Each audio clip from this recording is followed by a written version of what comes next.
Le gouvernement est le pouvoir du peuple, par les peuples et pour les peuples. Je crois fermement au peuple.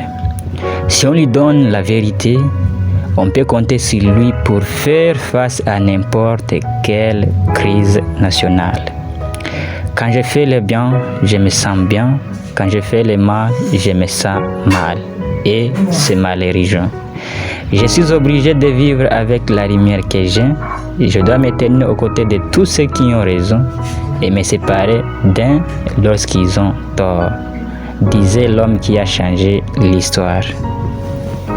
Abraham Lincoln délivre ces quelques remarques, à peine 272 mots, et termine par une phrase qui marquera à jamais les générations futures.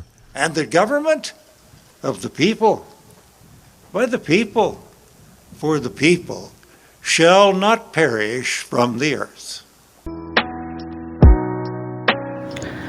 Mesdames et messieurs, bonjour, je reviens encore dans cette série de vidéos que je vous ai annoncé.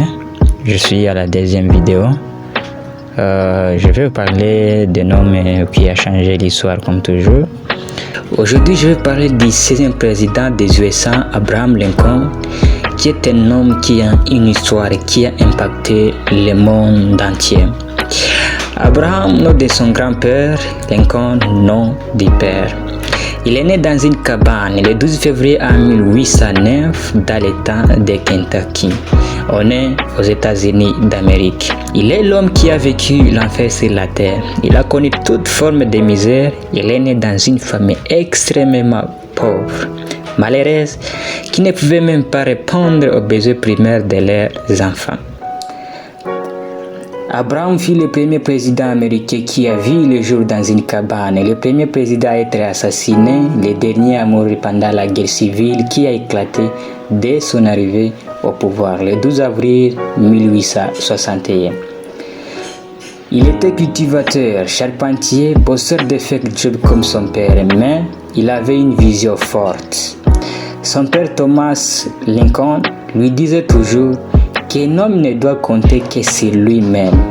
Il ne chercha que dans sa volonté et son énergie les moyens de gagner son paix et celui de sa famille.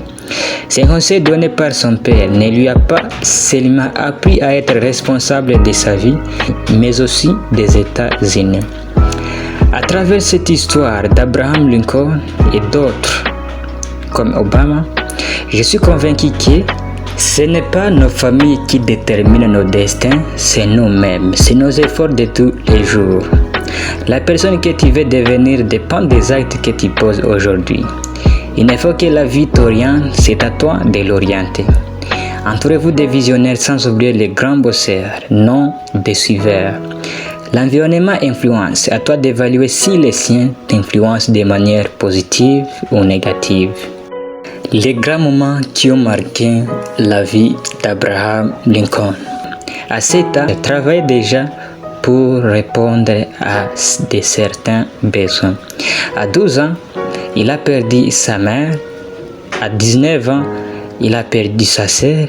À 26 ans, il a perdu sa fiancée. Dans le livre écrit par Bernard Vincent intitulé « L'homme qui sauva les États-Unis », on nous parle comment Abraham a sauvé l'Amérique, comment il a réunifié l'Amérique qui était divisée par la guerre civile.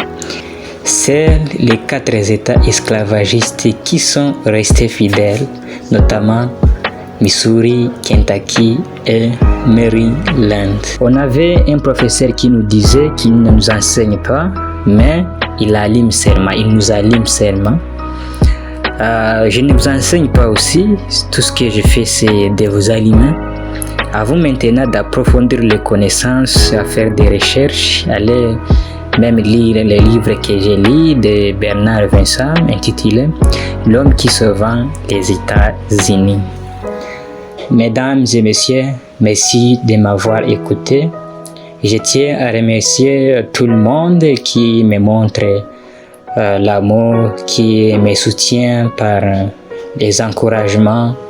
Et c'est vos encouragements qui me poussent à travailler dur. Que Dieu vous bénisse. C'est toujours l'homme qui a changé l'histoire.